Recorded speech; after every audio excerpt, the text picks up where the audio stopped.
केंद्रीय शिक्षण मंत्री धर्मेंद्र प्रधान यांच्या राजीनाम्यासाठी कॉकरोच जनता पार्टीचं दिल्लीतल्या जंतर मंतरवरती आंदोलन सुरूच आहे।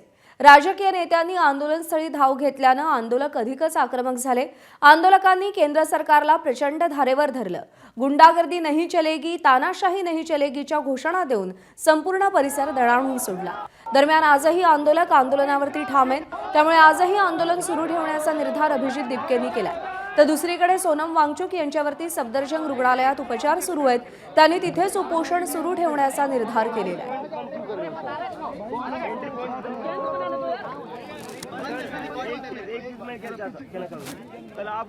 सोमेश कोलगे आपले प्रतिनिधी आपल्याला अधिक अपडेट देतील। सोमेश, कालही आक्रमक आंदोलन आपण पाहिलं, आज आंदोलनाची नेमकी काय स्थिती आपल्याला पाहायला मिळेल? काय चित्र आहे राजधानी दिल्लीमध्ये?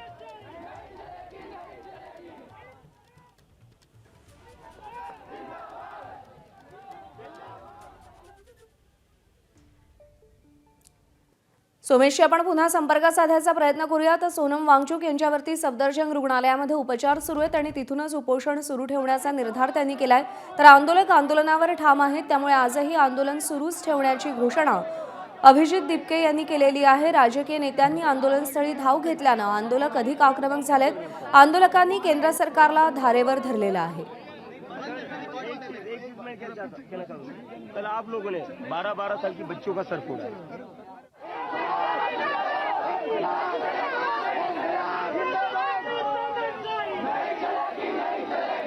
तर जोरदार घोषणाबाजी केली जाते। सरकार विरोधात असंतोष पाहायला मिळतोय विद्यार्थ्यांचा। काल आंदोलन झालेलं होतं आणि आजही आंदोलनावरती अभिजित दिपके ठाम आहेत। जंतर मंतरवरचं आंदोलन आजही सुरूच राहणार आहे। पुन्हा एकदा जाऊयात, सोमेश कोलगे आपले प्रतिनिधी आपल्याला अधिक अपडेट देतील। सोमेश, कालचं आक्रमक आंदोलन आपण पाहिलं होतं, आज आंदोलनाची स्थिती नेमकी काय असणार आहे? काय निर्धार आहे आंदोलकांचा? आजही आंदोलकांची मानसिकता अतिशय आक्रमक आहे, कारण जे आंदोलक बाहेर आपल्याला दिसतात त्या सगळ्यांना या ठिकाणी अत्यंत आक्रमकपणे आंदोलन करायचंय। परंतु दिल्ली पोलीस आणि दिल्लीतलं सरकार हे दोघांकडूनही आंदोलकांना जंतर मंतरवरच आंदोलन करण्याची परवानगी वारंवार केली जाते। जंतर मंतर सोडून बाहेर जाऊ नये असंही वारंवार सांगितलं जातंय। आणि त्या दरम्यान जर आपण पाहिलं तर या आंदोलनामध्ये कालच्या सर्व प्रकारानंतर जे जे कार्यकर्ते म्हणून उरलेले आहेत कुठं किंवा जे जे आंदोलनावर ठाम आहेत त्या सगळ्यांमध्ये प्रचंड अग्रेसिव्ह म्हणजे आक्रमक स्वरूपाचा क्राऊड खूप मोठ्या प्रमाणावर आहे। गर्दीचा क्राऊड खूप मोठ्या प्रमाणावर आहे आणि अजूनपर्यंत या सगळ्यांना सरकारकडून काही कोणत्या प्रकारच्या सूचना किंवा त्यांच्या विरोधात किंवा त्यांच्या बाजूनी असे कोणत्या स्वरूपाचे प्रयत्न झालेले नाहीयेत।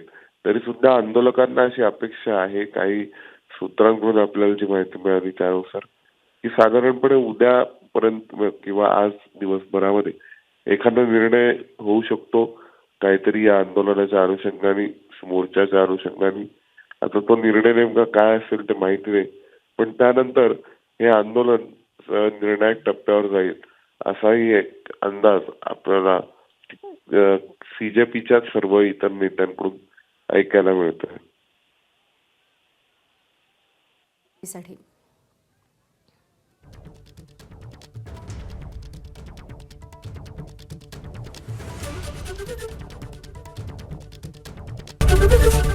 एबीपी माझा, उघडा डोळे बघा नीट।